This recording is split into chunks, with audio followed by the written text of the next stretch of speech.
Hello and welcome to Dialogue. China has conducted a grand military parade to commemorate the 80th anniversary of the country's victory during the Second World War.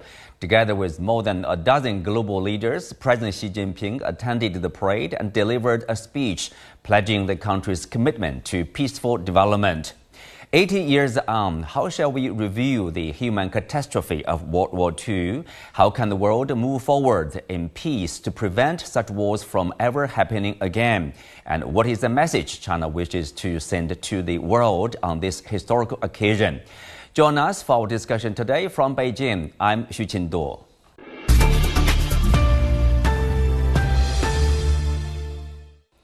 Joining me today are Zhao, Director of International Political Studies at the National Institute for Global Strategy, and Professor Ana Rosario Malindog-Uy, Director and Vice President for External Affairs of the Asian Century Philippines Strategic Studies Institute. Welcome to the show. Ana, I will start with you. So I'm sure you have followed the development of this massive military parade and also the speech given by President Xi Jinping. So what's your take of this event? I think first and foremost, I would like to congratulate the PRC, President Xi Jinping, and the whole Chinese nation for a very momentous and very grand occasion. It was really a very inspiring and a momentous event. But for me, what I got when it comes to message of the whole event, especially the parade, as it is the 80th commemoration of the Chinese People's War of Resistance against Japanese aggression and the World Anti-Fascist War, is that it was about honoring the sacrifices of millions and reminding the world that peace was won at a great cost. Western critics may have a different perspective, but I think the Asian countries and even beyond Asia has that message that they got from the whole event. And in terms of the message of President Xi, I think President Xi's speech actually emphasized or reframed World War II history to emphasize the Communist Party's role and legitimacy and its leadership, especially during the time, during the Second World War, that it was at the forefront of the fight against the Japanese and at the forefront at the fight of against fascism. So this is not just domestically some kind of recognition or legitimacy, but as a foundation for international legitimacy and global governance. Well, Zhao, of course, from the display of the Chinese modern defense capabilities, which is impressive, obviously. How does this event will help strengthen the Chinese position as a defender of the post-World War II global order and also the Chinese contribution during the Second World War? Well, thank you for having me, Qinduo. I think if we look at history, looking back in history, we have to think about, compare the historically weak China to contemporary China. What happened to a weak China is that not just China itself, but China's surrounding countries are under attack from the imperialists, from the colonialists continuously. And China suffered 14 years of Japanese invasion, and there are 35 million people sacrificed because of the war. So today, I think drawing the historical lesson from that very painful history, Chinese people knows the importance of having a strong army to defend itself, not only itself, but its neighbors and the region and enlarge the global system. So that is very important. And secondly, I think with this strong army showing to the world, that means when China is defending peace, its message will be very, very well received by any potential offenders. So if anybody wants to violate China's sovereignty and territorial integrity, or to bully the countries that are friendly to China, or trying to break the international system, violate the international law, then they will have to deal with a very strong, very capable, and very much modernized revolution army from this side of the Pacific Ocean. So again, I think this parade is not just showing, as you said, a very advanced military hardware, but also a very clear message, even though President Xi only spoke about 7-8 minutes. But I think it's short but very powerful. I think now the message is right now reverberating around the globe. Well, and speak of defending post-World War order. One key part in this region is Taiwan being part of China. Taiwan and surrounding islands was handed back to China, at the end of the Second World War, and was well recorded in important documents like Cairo Declaration, Potsdam Declaration, that kind of historical documents there. But of course, we know, this is a question, an issue right now ongoing, let's say, between China and the U.S., in general, the West. Some people are supporting independent Taiwan, separatist forces there. We Asian people here understand, the danger of doing that. But it seems to some others, they will say, oh, we need to, somehow, Taiwan is a tool, is a weapon against China, fits very well for this containment of China's strategy. What do you make of that? I think this is a current geopolitical problem, not necessarily a problem, but it's much more of a challenge. And of course, the Taiwan question is part of it, because as we can see, and as we have been discussing for a long time, that, even in your program that I was here before, and many other occasions, that Taiwan it becomes like a flashpoint in the Asia-Pacific region when you talk about geopolitics, and when you talk about the United States trying to preserve its dominance and and hegemony in the Asia Pacific region, using Taiwan and even my country, the Philippines, against China when you talk about its Indo-Pacific strategy and containment strategy. But I think the 80th celebration and the demonstration, the military parade of China that we have witnessed, it's really a message sending a signal to the West, to the collective West, especially to the United States, that China is strong and China is resolute. It has its own determination that it will preserve historical truths and it will never allow historical revisionism. That Taiwan is indeed a part of China, and it's a strong signal that really China, given its sophistication in terms of its military advancement and military modernization, that it is ready anytime that it has to act in terms of safeguarding its sovereign and territorial sovereignty. So that's actually the message that I get when you talk about these issues. But of course, China also, with the theme of the whole V parade and all the whole celebration, which is remembering history, honoring heroes, and cherishing peace and creating the future. I think China also frames that it is a moral custodian of peace. That when you talk about conflict, when you talk about resolution of even the Taiwan Strait question, it would want to always choose the path of negotiation and diplomacy, and it is a patient, major global actor, and and also a regional actor in the Asia Pacific. So it's more like that. I think the problem with the West is, like, even now they are perceiving, from what I read from the news and the commentaries right after the whole celebration, some of the people from the West is perceiving it as, the whole military parade as a threat or a sign of militarism, but actually it is not. It is actually a sign that, China has risen. However, it wants to be a custodian of peace, and it's a custodian of historical truths. And part of that historical truth is Taiwan is a part, and that would never change a part of China. Mm-hmm. Well said, Anna. Zhao, I also want to have your opinion of this, the response, in the sense, from U.S. President Donald Trump in a social media post. He talked about, with the hope, like, China remember that the contribution by the Americans during the Second World War, during the, war of resistance against Japanese aggression. Personally, I think there's a well documented about the flying tigers, Doolittle readers, and that kind of assistance to the Chinese people. I think we are always grateful to the outside help from Americans, from other countries. But I know you just got back from the U.S. So your observation there? Well, obviously, Trump is wrong because it's not that the Chinese people don't remember the historical contribution from American volunteers or American people's help during the time of war. It's right now the United States, because of geopolitical reasons, refuse to remember or commemorate the 80th anniversary against the Japanese aggression together with the Chinese people, particularly the Chinese government. I think in among the people to people, there's still a lot of Americans remember that history.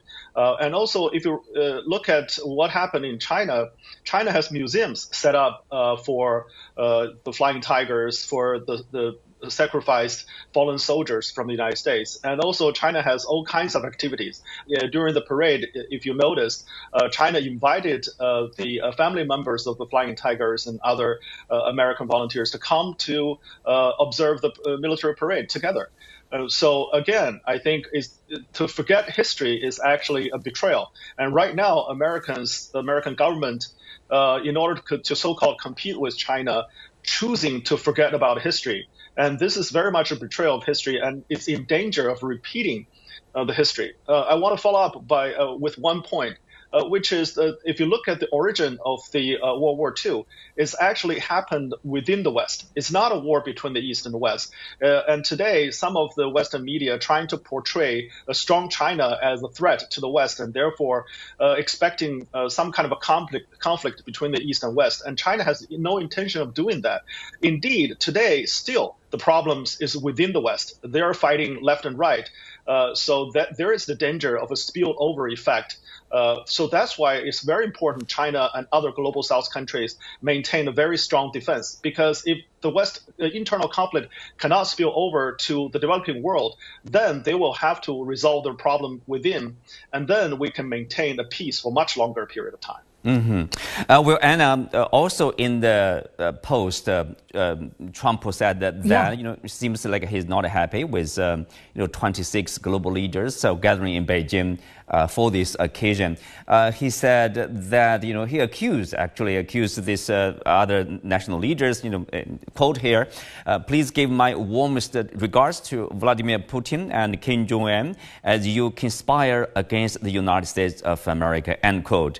So, how to describe his sentiment here?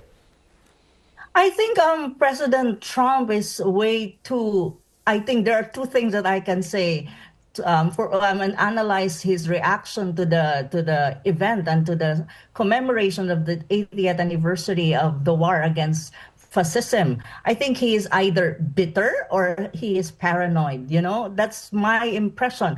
Precisely because for me, as the president of the United States, and you have seen that something very historic and very important to commemorate, as far as human history is concerned, you should be happy. You should not be bitter or some kind of paranoid. And also take note, it's not only President Putin and the president or the leader of North Korea that were invited to the event. There were other world leaders who were here and in Beijing. So I mean, for me,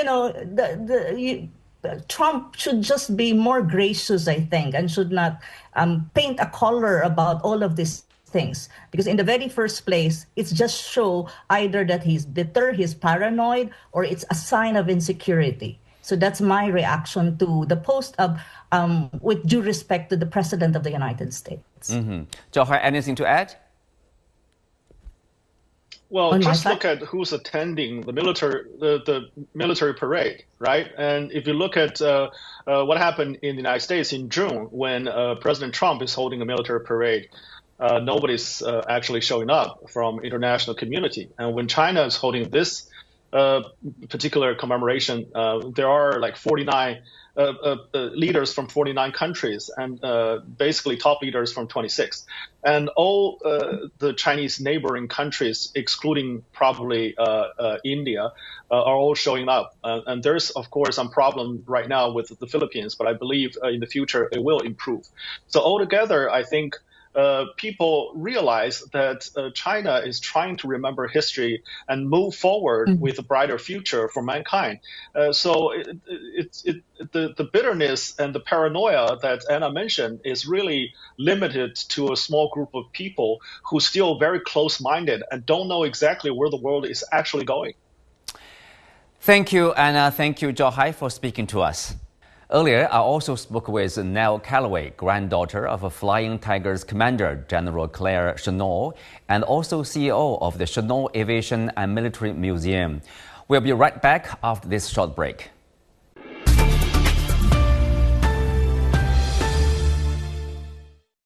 Hello, Nell. Welcome to the show. So most of the people, as far as I know, they have heard of flying tigers, especially in China. Mm-hmm. Maybe some of them are not that aware of the whole story.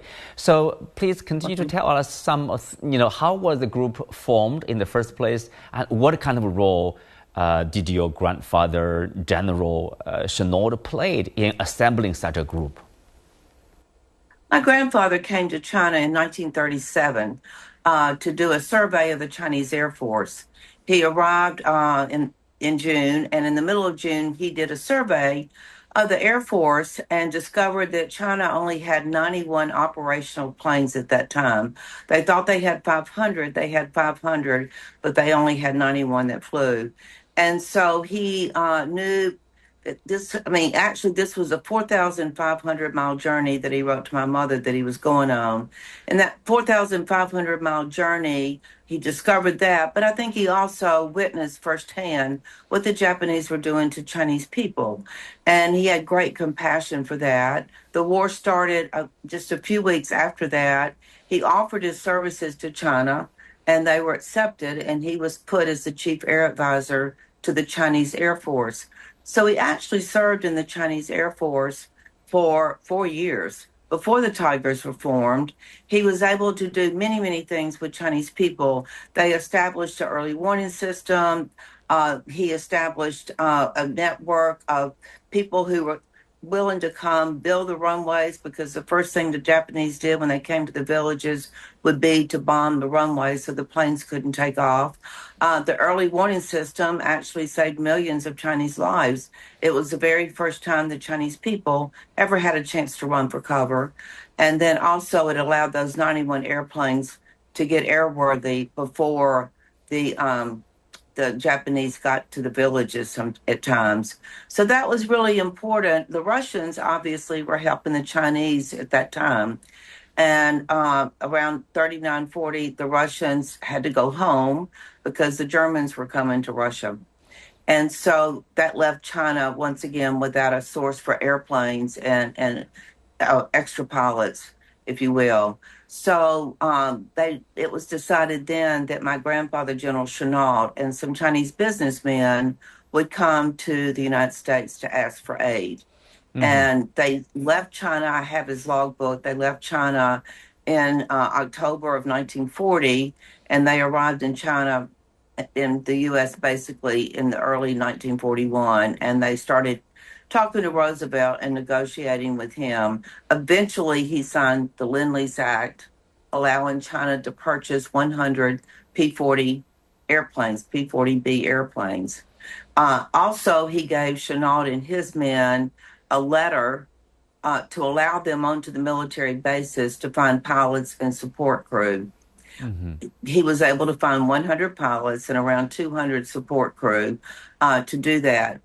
Well, that was a very difficult time, making arrangements to bring 100 pilots, 200 support crew, get 100 airplanes to China was not an easy task. Not at all. But not at all. The first group eventually left around July of 1941, and the last group got there in November of 1941. But he had a lot of training to do because a lot of them had never even seen a P-40 airplane before. So he had his work cut out to teach them the tactics that they would need to be able to do battle against the Japanese. Well, of course, that's a volunteer group, what we call Flying Tigers. At that time, that's years before the Pearl Harbor attack. What made your grandfather recognize, fully that was necessary, probably, the importance of the China battlefield against the Japanese? Of course, in addition, there is the European theater, but this is Asian theater there. And, do we have any clue? He was, so aware of the danger. Somehow he has to, had to bring people with him to the China battlefield to help the Chinese. When he arrived in 1937, you're correct in that. He did have he kind of understood that eventually there would be a war in China with the Japanese. But he also, in his book, he writes about the fact that by helping China, he was actually helping China to defeat the Japanese before they came to America. So he had a great sense of the fact that the Japanese were not going to stop with China. And, that proved to be true. He actually, back in the 1920s, he had an inkling that maybe Japan would one day come in contact or come up against the United States. So he was very attuned to the political situation of the day and very astute in his assumptions, because obviously eventually they did attack the United States at Pearl Harbor on December 7th of 1941. Well, you have dedicated yourself to preserve, of course, your grandfather's legacy with this project of Qinduo Aviation and Military Museum. So what made you take on this role? Well, it was really personal. The museum itself is in one of the last remaining buildings of the largest navigation school in the whole United States in World War II. We actually graduated 15,000 navigators, and this building is our largest artifact because it was an office building and a classroom for these navigators. So we actually supplied about a third of the navigators that would eventually go to China. And then, of course, my grandfather lived in Monroe, Louisiana, and that was where I visited him when I was a young girl. And, it was a special place in my heart. We were living in Monroe. So when we were asked to set up the Chenault room in there, that became very personal. But my mother and I don't really think we fully, either one of us, understood what had happened in China until we visited China for the very first time in 2002. And we heard the stories firsthand, personally. A lot of the veterans were still alive at that time, and they would tell us the stories of what was going on in China and the devastation that it had experienced during that time. And it made us aware that Americans don't know that story. My mother, even being his daughter, his youngest daughter of 8 children, wasn't aware of what was going on in China and what he was truly able to accomplish until we came to China and we heard the stories. Of course, today, when we remember the past, but also it has a lot to do with today, like there are, let's say, kind of tensions between China and the U.S., two great countries. But you said it very well about, we should put aside probably the differences of ideology, systems, cultures, traditions. We are people, we are human beings, we care each other. Do you think that's kind of inspiration probably? We should learn, we should borrow for today when we deal with each other? I think it is. And you asked me about the museum. That is one of the things that when my mother and I returned from the trip in 2002, we actually just decided that it was so necessary for us to really talk about the Chinese and what they experienced and what they were able to go through. Because what the Chinese, the tenacity that they had, the willingness that they had to give all is so inspirational. And I think, we are different in our cultures, but we are people. And I think if we learn to appreciate the differences, which, even in family members, you have to appreciate differences. It doesn't have anything to do with the nationality. It just has to do with the different personalities. So I think that that's really necessary for us to learn to put those aside and to look for the good in people and to look for what we can learn from them. Yeah, what was it like, your first visit in China, and then what was it like for people when you told your story or your visit, your experience in China back in the States? Well, it's amazing to me because I speak often to groups in the United States. Most people don't know that. They don't understand that. That is why remembering history is so extremely important because, that history and looking at what the Chinese were able to accomplish for 10 years before the Flying Tigers ever arrived in China. The will to keep on fighting, if you will, even though they were greatly outnumbered militarily, not in people, but I just think that is it's just something that Americans don't know about, and I try to make it my job to teach them about how great the Chinese people are and how much I think of them, how we've been treated in China so graciously and honorably, and it's because the Chinese people honor their history and their heroes. Right, well said. Of course, given what we have today in the world, in ongoing conflicts, geopolitical tensions, of course, disruption in global trade, for example, they are creating this kind of uncertainty, people have about the future. So probably this is a period we especially need this kind of spirit, carried by your grandfather and, his colleagues. But, in what way and how should the story of the Flying Tigers be told to better promote understanding and acceptance, among young people in particular, in the international community? I think it's when you talk. I've had the opportunity. I'm old enough to where I knew a lot of the World War II veterans before most of them have passed away at this time, and we also do oral histories at our museum. I've interviewed a lot of them and heard their stories, and all of them, bar none, have always said when they were telling me the stories of the Chinese people that they thought of them as brothers. They were rescuers. They did so many things to, they fought together side by side. When you're in a war together, just think about that.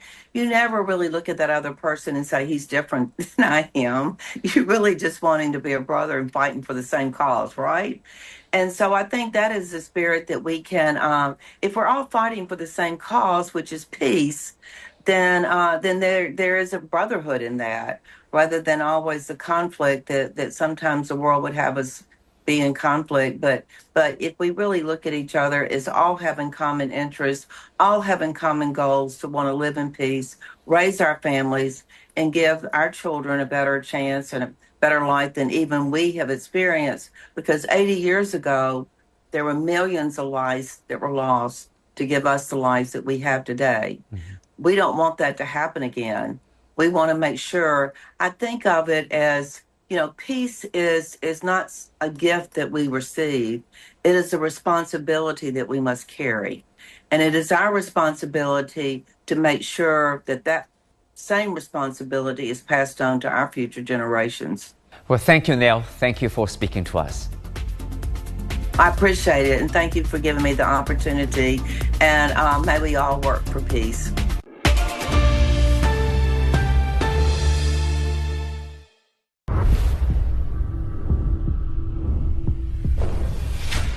What's behind the next door?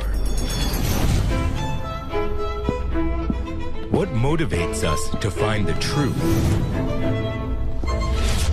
To understand the world, we must see it from different angles. Never stop searching.